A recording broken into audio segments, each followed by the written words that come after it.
Louisville-based nonprofit just opened its second exhibit this past weekend. It partnered with Cruz Customs and local artists to create 50 unique wooden bow ties made out of old bourbon barrels.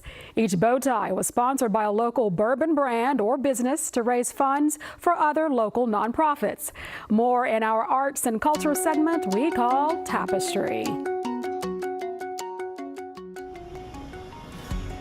So the way that we came up with this idea is we wanted to do something unique, again, something that had never been done before, and it's Derby season. So we thought about hats, we thought about bow ties, and then we thought, well, what if we made the bow ties out of bourbon barrels?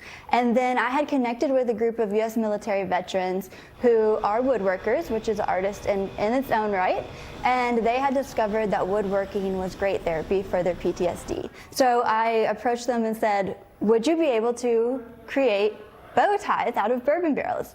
And they said sure. So they hand carved the 50 bow ties, and then they went on to 25 local artists who then designed them and turned them into the works of art that you'll see at this exhibit. This is a local comic artist. The way that we chose the artist was a public artist call, and just like with our first exhibit, it was difficult because we were flooded with incredibly talented Kentucky artists that were applying.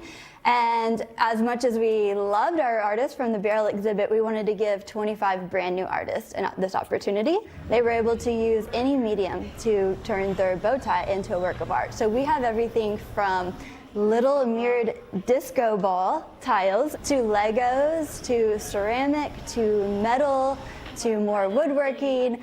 We have every type of medium in this exhibit, which just makes it cool.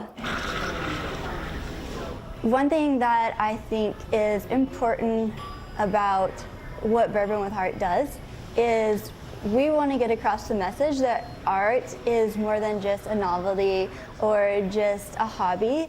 That art has the power to unite people and bring people together that you may not otherwise see together. And when you come to one of our exhibits, you certainly see that happening. But also, behind each one of these pieces, there's a story. And we even have one piece here that is a Vietnam veteran tribute piece. And it's actually a Vietnam veteran helmet cover. And written on that is the name of every soldier that died that particular day, killed in action. And it's then sponsored by one of those soldiers' sisters. So that's just one example, but every one of these 50 pieces is more than just something cool to look at. It's a story, and it's the artist. What extraordinary works of art. The Bow Tied Together exhibit is open now through the Kentucky Derby at the Galt House in Louisville. The funds raised through this exhibit will primarily go to support the Leukemia and Lymphoma Society. Good causes there.